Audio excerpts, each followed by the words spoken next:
Shailene Woodley, the versatile actress known for her captivating performances in films that blend raw emotion with unyielding determination, is embarking on one of the most challenging roles of her career yet. She is not only starring in but also producing a deeply anticipated biopic titled Janis Joplin. Get It While You Can, a project that delves into the tumultuous and electrifying life of the legendary rock icon Janis Joplin. Joplin, whose voice rasped with the soul of a generation and whose life burned bright before tragically ending at the tender age of 27 in 1970, remains an enduring symbol of rebellion, authenticity, and unfiltered artistic expression. Woodley's involvement in this film marks a pivotal moment, as she steps into the shoes of a woman whose legacy continues to resonate through the corridors of music history, influencing countless artists with her raw power and vulnerability. The essence of this biopic lies in its commitment to honoring Joplin's story, a narrative woven with threads of triumph, heartbreak, addiction, and groundbreaking artistry. Joplin rose from the dusty plains of Texas to the glittering stages of Woodstock, her performances a whirlwind of blues-infused rock that shattered gender norms in an era dominated by male rock gods. Songs like Piece of My Heart and Me and Bobby McGee weren't just hits, they were anthems of liberation, capturing the zeitgeist of the 1960s counterculture. Woodley's portrayal promises to capture this complexity, not merely mimicking Joplin's gravelly timbre but embodying the fierce independence and fragile humanity that made her a cultural phenomenon. Pre-production on the film has been a labor of love, stretching over several years, a testament to the dedication required to bring such a storied life to the screen. This extended timeline allows for meticulous research, ensuring that every scene, every note, echoes the authenticity Joplin herself embodied. For Woodley, the most daunting aspect of this endeavor is the singing. Singing is very scary. It's very vulnerable, she confesses, her words carrying the weight of an artist confronting the depths of her own exposure. Singing, unlike acting in spoken dialogue, demands a surrender to one's inner voice, a baring of the soul that leaves no room for pretense.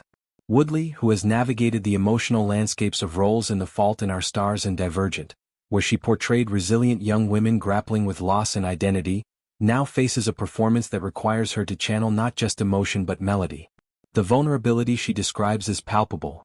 It's the kind that transforms an actor into an artist, where the line between self and character blurs into something profoundly personal. This fear, however, is what fuels her passion for the project. It's a reminder that true art often emerges from the precipice of discomfort, much like Joplin's own career, which was forged in the fires of rejection and self-doubt before exploding into stardom.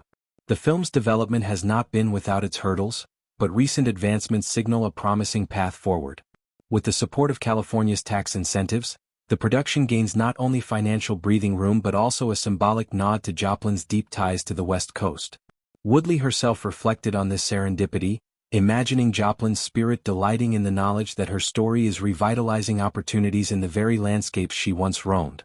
Picture Joplin with her wild curls and bell-bottoms, cruising the Pacific Coast Highway in her iconic psychedelic Porsche, a vessel of freedom that mirrored her untamed spirit.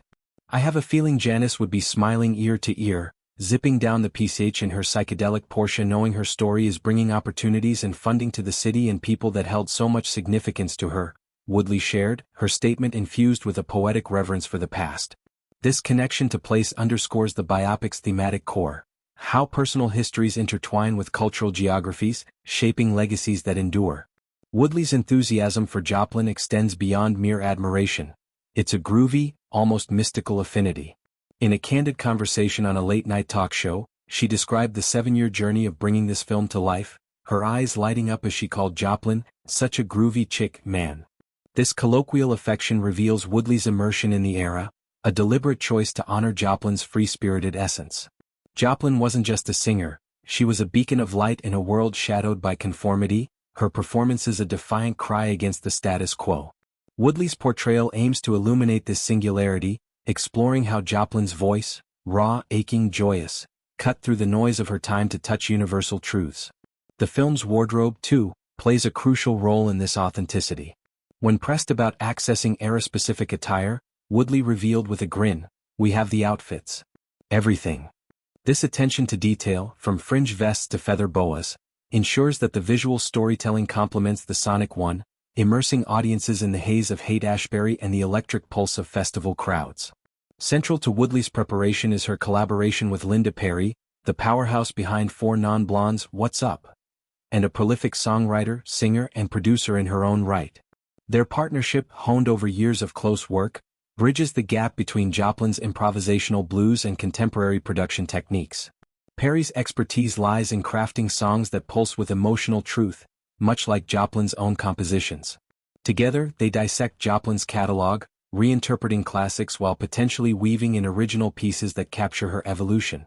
She is an incredible songwriter, singer, and music producer, and she and I have been working very closely for a few years now, Woodley explains, her praise underscoring the synergy that elevates the project. This creative alchemy is essential, as the biopic isn't content with lip-syncing to archival tracks. It seeks a livewire energy that demands Woodley find her own vocal footing in Joplin's shadow. The road to this biopic has been paved by predecessors who dared to dream of embodying Joplin.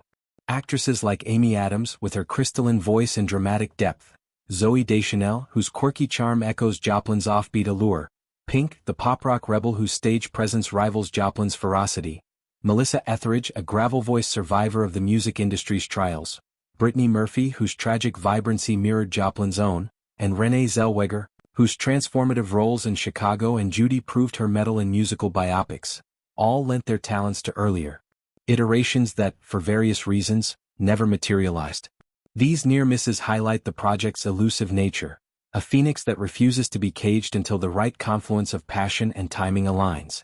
Woodley's persistence, coupled with her producer's hat, positions her as the steward this story deserves, ensuring it doesn't fade into development hell. As pre-production marches on, the absence of a firm release date only heightens the anticipation.